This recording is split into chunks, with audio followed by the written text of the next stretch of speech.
Praise the Lord. இன்றைய நாளுக்குரிய வேதவசனம் இசாயா 41 அதிகாரம் 13 வசனம்.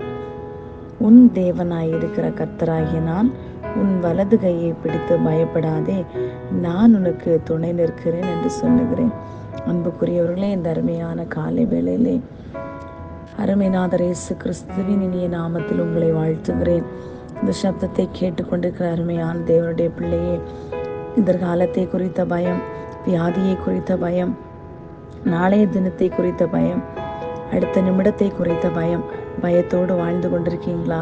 கர்த்தருடைய வசனம் 365 தடவை இந்த வேத புத்தகத்திலே பயப்படாதே என்று சொல்லப்படுற காரணம், ஒவ்வொரு நாளிலும் ஏதோ ஒரு பயம் நம்மை ஆட்கொள்ளும். இல்லை என்றால் ஏதோ ஒரு விதத்தில் சத்துரு நமக்கு பயத்தை கொண்டு வருவான் என்று கர்த்தருக்கு தெரியும்.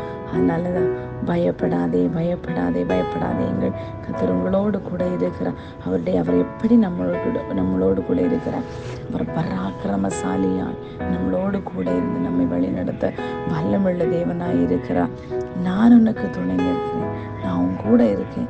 நீங்க பார்த்தீங்கன்னா எல்லா சூழ்நிலைகளிலும் ஒரு சமாதானத்தை தருகிற ஒரு தேவன் நம்மளோடு கூட உண்டு.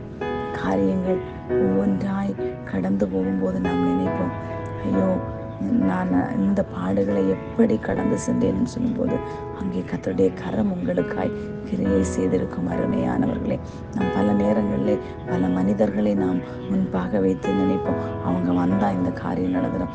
எதிர்பார்க்காதுங்க. மனுஷரில் உள்ள நம்பிக்கை விருதாவாகும். காரணம், கர்த்தர் மேல் நம்பிக்கையாய் இருக்கிற மனுஷன் பாக்கியவான். மனுஷரை நம்புவதை பார்க்கலும் கர்த்தர் பேரில் பற்றுதலாய் இருப்பதே நலம். காரணம், யார் கைவிட்டாலும் அவர் கைவிடாத தேவன். இந்த நாளிலே உங்களை பலம் கரம் பிடித்து அவர் உங்களோடு கூட துணை என்று சொல்லும்போது அவர் நம்ம கூட இருக்கிறாங்க. கூட இருந்து உங்களை இந்த நாள் முழுவதும் அதிசயமாகவும் அற்புதமாகவும் நடத்துவாராக. அவரோடு சேர்ந்திருப்போம், அவர் சமூகத்தை வாஞ்சிப்போம், நாம் ஜெயம் எடுப்போம். கர்த்தர் தாமே உங்களை ஆசீர்வதிப்பாராக. ஆமென். God bless you all.